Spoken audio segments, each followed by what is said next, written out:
Now that you're familiar with the various parts of the form design window, let's take a look at how we can work with the controls on our form. I'm going to once again display the field list, and now what I'm going to do is add some additional fields to our form. I'm going to add the birth date and the hire date, and I'm also going to add the employee's photo. Now that I've done that, I want to be able to manipulate these various controls on my form.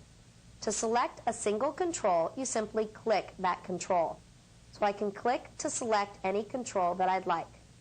If I want to select multiple controls, I can hold down my Shift key and I can select additional controls. Notice that the selected controls appear with handles around them. And we're going to talk more about these handles in a little bit. What I want you to notice for right now is that if I select the Employee ID control, the text box, notice that the label also gets one handle around it. That is because the Employee ID label is an attached label. It's actually attached to this text box. And again, we'll talk about this more in a moment. Once an object is selected or multiple objects are selected, you can do things such as move them, size them, and change their properties. Just to give you an example, if I have the Employee ID text box selected, and I opt to change the background color to this pale yellow, just the selected control was affected. If I select the first name and the birth date, and again I change the background color of the selected objects is affected. There's other ways to select multiple objects. I can lasso the objects I want to select. If I place my mouse pointer in a gray area of the form, a blank area, and click and drag, I get a lasso. Anything that's anywhere within the lasso when I let go becomes selected. There's other ways to select multiple objects as well. If I go to the horizontal ruler, I can click and drag to band some of the objects. Any objects that are within that band are automatically selected. I can do the same thing on the vertical ruler, again banding the objects I want to select, and those objects become selected. They all get handles around them, meaning that when I perform a task, all of those objects are affected.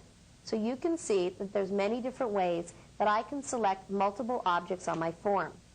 Once I select objects, I can move them.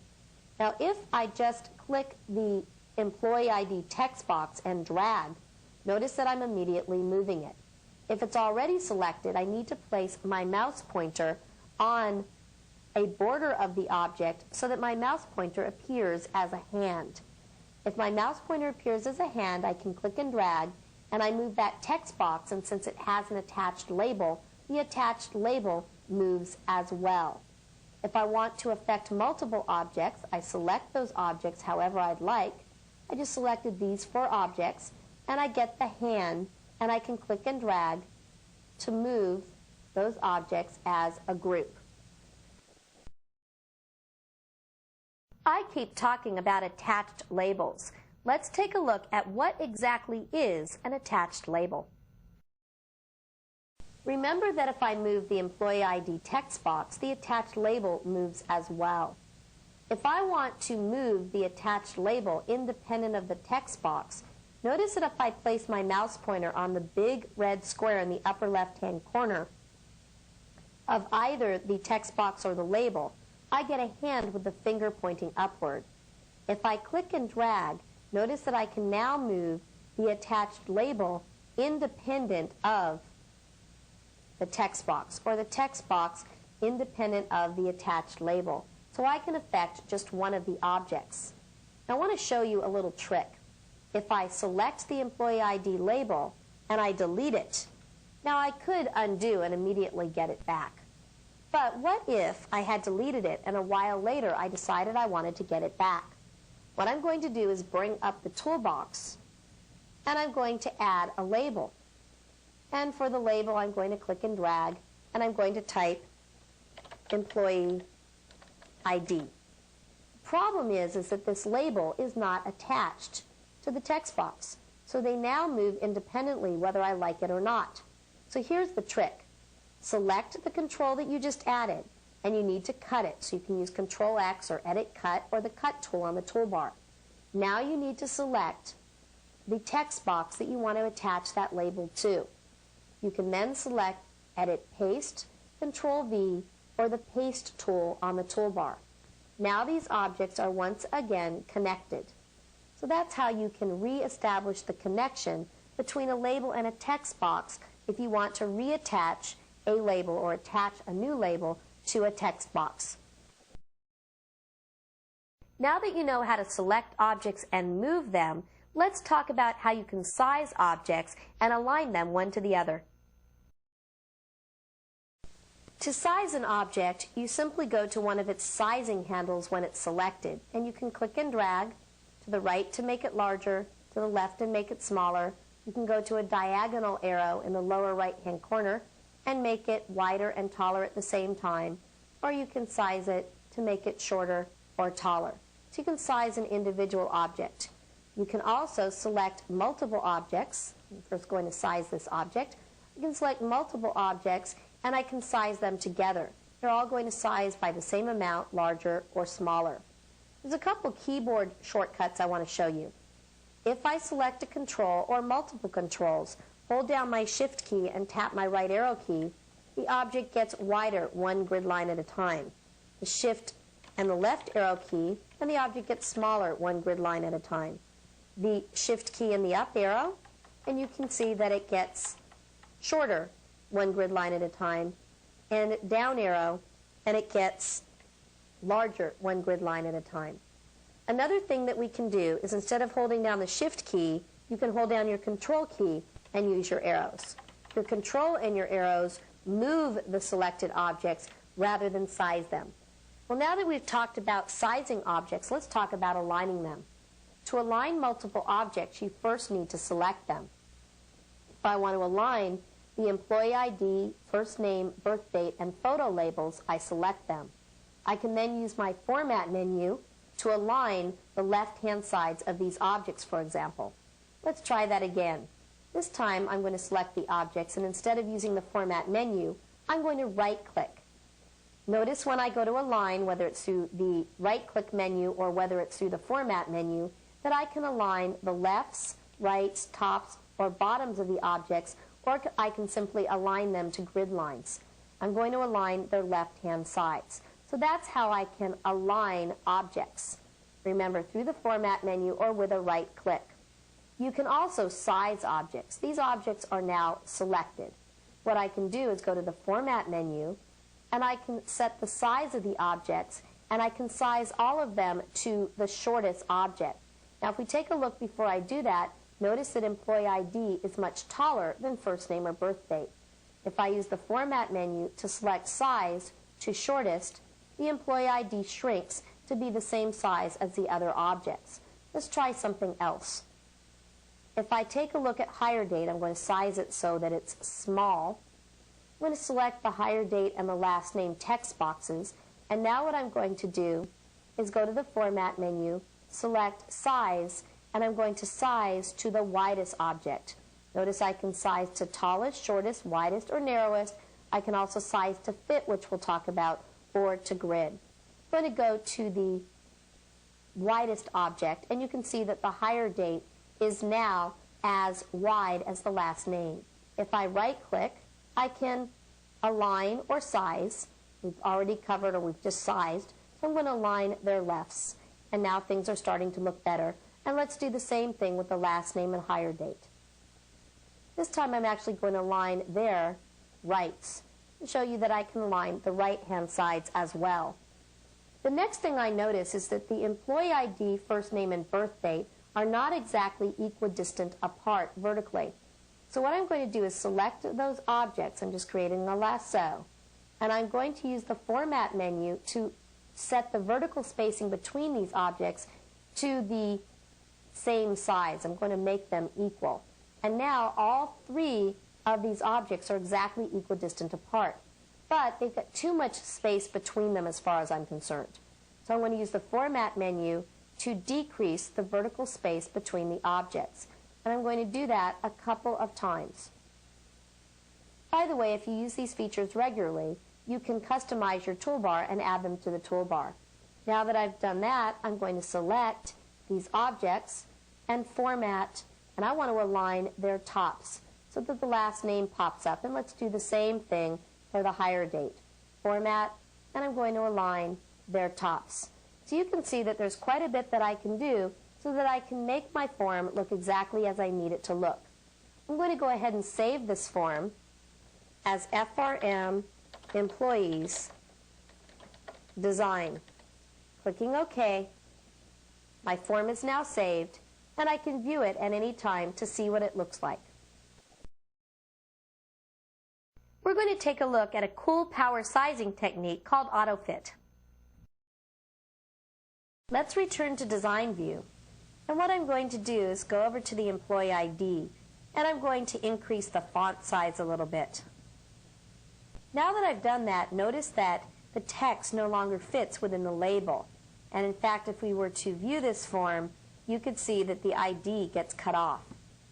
Well, you could use the Format menu to select Size and then AutoFit, but here's the trick. If I take my mouse pointer and place it on any sizing handle of the object, if I double-click my mouse, it auto-sizes to the text within the label. Now, this does not work with text boxes, and the reason is that you don't know what data is going to appear within that text box at runtime. But it works just great for labels. Notice now if I view this, it looks just fine. So that's a nice little technique. Another thing you need to know about is the tab order of the objects on the form. If I tab through the form right now, you can see that it tabs just fine. But if I were to add an object to this form, I'm going to go ahead and do that. So I'm going to bring up the field list. And I've decided that I want to add the title of the employee right up here. So I've added the title, and the problem is this. When I run the form, I tab to all the other objects and then to the employee's title. So that's a problem. What I need to do is modify the tab order. To modify the tab order, I go to Design View, and I can use the View menu to select Tab Order. Notice that we can see the order of the objects and that title appears at the bottom. If I wanted to, I could take title and click and drag it to where I want it to be. But the other thing I can do is select Auto Order. Auto Order will take a look at the positions of the objects on the form, and it will base the tab order on those positions. So if I click Auto Order, notice that title pops up so that it's immediately following Employee ID, which is where it should be. Clicking OK and going back to Form View, as I tab, notice that I go to Title and then to First Name, Last Name, Birth Date, Hire Date, Photo, and then I go to the next record. We'll talk about how to keep yourself from going to the next record when we discuss form properties later on. But right now, I just want to point out that the tab order is correct. We've been working primarily with text boxes and labels. We're going to be covering all the various control types as we move through this training series. But for right now, let's take a look at a combo box. I'm going to close the employee's form for right now and indicate yes that I want to save changes to it. I'm going to create another form in Design View. I'm going to double-click to select the form's properties, and for the record source, I'm going to select Orders.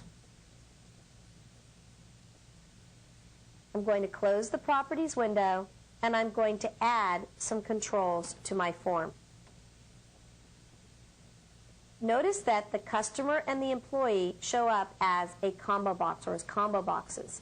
The reason for them being combo boxes is that the auto lookup feature was used within the table design to specify that whenever we add the customer ID to a form, it appears as a combo box.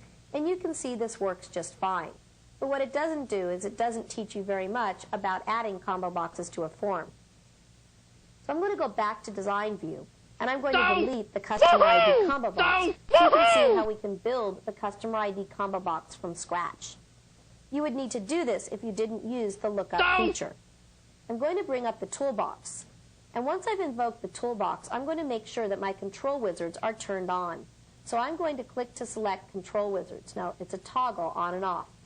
Make sure that it's turned on, grab a combo box from the toolbox, and click and drag to place that combo box on your form. Combo box wizard launches.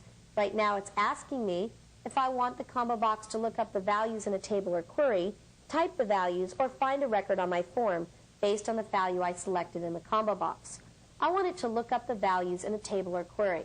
So I'm going to select that and click Next. I want it to look up the values in the customer's table. I want the customer ID and the company name to be included within the combo box. The customer ID is what's going to be actually stored in the orders table when somebody selects a customer, but the company name is what the user is going to see. Clicking Next, here you can see that Access has assumed that we don't need the user to see the customer ID in the combo box, so we're going to hide that and simply use it as what we store in the customer ID in the order table. But the company name is what the user sees. I'm going to place my mouse pointer on the right-hand border and double-click my mouse so that we go to the largest entry. Now, of course, if you add longer entries, they would not be covered by this step. Clicking Next, I want to actually store whatever the user selects in the combo box into the customer ID field within the orders table. What I'm looking at right here is a list of every field in the orders table, since the form is based upon the orders table. It's the customer ID field that I want to use to store the customer ID that's selected in the combo box. Clicking Next, I can provide a label. And clicking Finish, the combo box is now complete. And I can now move it, size it, or manipulate it in any way. Let's go ahead and run it and make sure that it runs properly, which it does. And once we've done that, I want to go back and show you some of the properties of this combo box. If I bring up the Properties window and go over to the Data properties, we can explore some of the important properties. The control source of the combo box designates what field the customer ID is being stored in for the record source of this form. The row source type indicates what's being used to populate the combo box. A table or a query is being used to populate the combo box with its values. If I go to the row source, this is where the combo box is getting its values from. If I click the Build button, the 3 dots or ellipses, notice that a SQL statement was built that grabs the customer ID and company name from the customer's table. I don't know if you noticed, but when I opened up the combo box, the data within it was not sorted. If I want to sort that data, I can go ahead and sort it within the query builder. I can also limit its criteria in any way that I want. I'm going to close the query builder.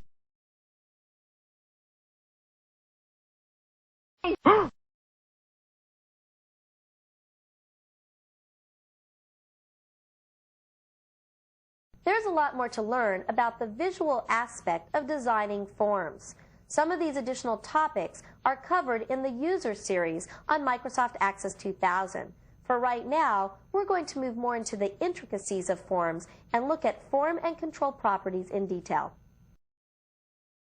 Let's switch to the design of the form. I'm going to make this form a little bit smaller, and we're going to start to look at some of its properties. I'm going to double-click the intersection between the horizontal and vertical rulers of the form. As I mentioned earlier, this brings up the Properties window and reviewing the properties of the form. The first property that we're going to look at is the caption. Before we look at the caption, I want to save the form to show you something about the default behavior of the caption. If I save this form as FRM orders, and then I view the form in Form View, notice that the caption of the form becomes FRM orders. I'm going to go back to the design of the form, and I'm going to set the caption property to Order Data Entry. Now, if I go to Form View, you can see that the caption of the form becomes Order Data Entry. So if you don't enter a caption for the form, what displays in the title bar for that form is the name of the form. And if you're using naming conventions to name your form so that your form name looks something like FRM orders, then this isn't going to work very well. So you're going to want to enter a caption property. The next property we're going to look at is the default view. The default view, by default, is single form. meaning that you're viewing only one row at a time, or one record at a time. If I want to view multiple records simultaneously, I can select continuous forms. By selecting continuous forms, notice that as many orders as possible fit within the window. So you're going to see as many orders as fit within that window. If I go back to Design View, another option is Datasheet View, and this is generally used more for subforms. If I go back to my form, notice that it's defaulting to Datasheet View. I can then go to Design View, and I'm going to change the default view back to single form, which is where we started. Now sometimes you're not going to want to allow your users to switch, for example, to Datasheet View. So you can use the Views Allowed property to say you're only going to allow Form View, which would be either single form or continuous forms. Watch how this affects us. I'm going to go ahead and save, and I'm going to go to Form View. Notice that when I do that, if I open this drop-down, that Datasheet View is not even available as a choice.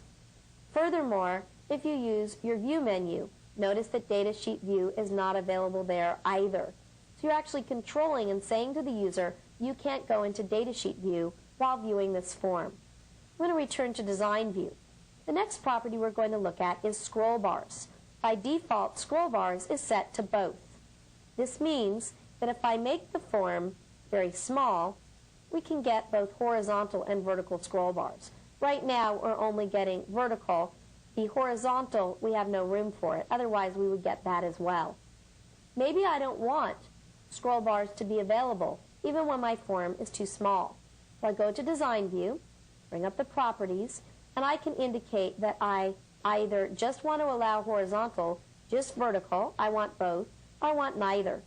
So if I select neither, no matter how small I make the form, I'm not going to get scroll bars. Back to Design View and double-click to bring up the properties. The next property we're going to look at, actually two of them, record selectors and navigation buttons. We're also going to look at dividing lines. What I'm going to do right now is go into the View menu, and I'm going to view the form header and footer. Now let's go ahead and save and take a look at our form. Notice a couple things about the form. I'm just going to slide a little bit out of the way. The things I want you to notice is record selector. Another thing is we have navigation. You'll notice that between each section of the form we have dividing lines. What I'm going to do is use this properties window right over here to actually change some of the properties while we're viewing the form. I'm going to go to record selectors and set them to no. The record selector went away. And dividing lines to no. And the dividing lines went away as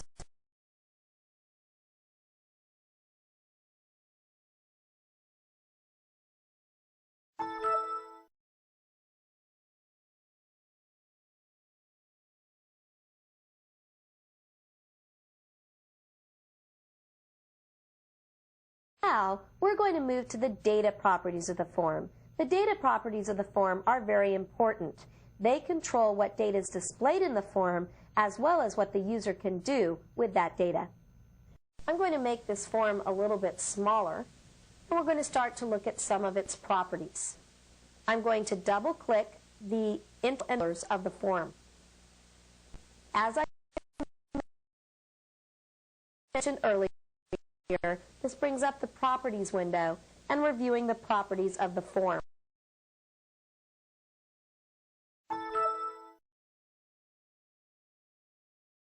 We're going to move to the data properties of the form. The first data property is where is the form getting its data from. If you decide to change the value of the record source, you could actually get the data from somewhere else. Sometimes I change the record source because initially I base it on a table, and then I end up basing it on a query after the fact. And I can actually come in and modify the record source. In fact, the record source can be set programmatically at runtime. The next property is filter. You can actually enter a filter for the form or an order for the form. Now, you can also filter the form or order it by affecting an underlying query. But if the record source is a table, you may then want to filter the data or modify its order. Also, are you going to allow the user to filter the data? Right now, notice that filters, edits, deletions, and additions are all set to yes. If I go into Form View, that means that I can add records, I can delete them, and I can also filter the data using either filter by selection or filter by form. What I'm going to do is go back to the design of the form. One thing I want to do in the format properties is bring back the navigation buttons and the record selectors. The next thing I'm going to do is go over to the data properties, and I'm going to designate that I don't want filters and I don't want deletions or additions. I am going to allow edits. Going to Form View, if we take a look, notice that our new record tool is not available. That's because I said I didn't want to allow additions. If I click the record selector and tap my delete key, notice in the lower left-hand corner on the status bar, it says records cannot be deleted with this form. Also notice that any of my filtering tools are disabled, and that's because I said the user wasn't allowed to filter. Although I am able to edit, I can make this the 1st, for example, of September. So I'm able to edit my data without any problem. Let's return to the design of the form. Bring up the properties, and you can also determine information about the type of record set and the locking. I'm going to be covering these later on in the training series, so for right now, I'm going to skip over them. As far as the event properties, we're also going to skip these for right now. There's a whole section, in fact, many sections in this training series that are devoted to dealing with the events of a form itself or of the objects on a form. Let's go over to Other. Other, the pop-up property, will keep this form on top, no matter what form has the focus. Mobile means that you can't go to any other form until you close this form. The property we're going to play with right now is Cycle. Right now we're cycling through all records, meaning that if I, first of all, view the tab order, we need to fix the tab order to auto order, but if I'm viewing the data in my form and I tab, once I get to the last field in that form, when I tab again, I go to the next record. Notice I'm moving from record to record. I may not like that behavior. So back to Design View, and let's change the behavior so that our cycle, instead of all records, is the current record. If I go back now and run this form, as I tab, I remain in that record no matter how many times I hit tab. I'm going to go back to the design of the form so we can discuss some of the other properties. The menu bar property and toolbar properties allow you to associate a menu bar or a toolbar with the form. You can also specify a shortcut menu or right-click menu that's associated with the form. And you can do things that control, help, as well as printing options. I'm going to close the properties window, and we've now explored the various properties of a form.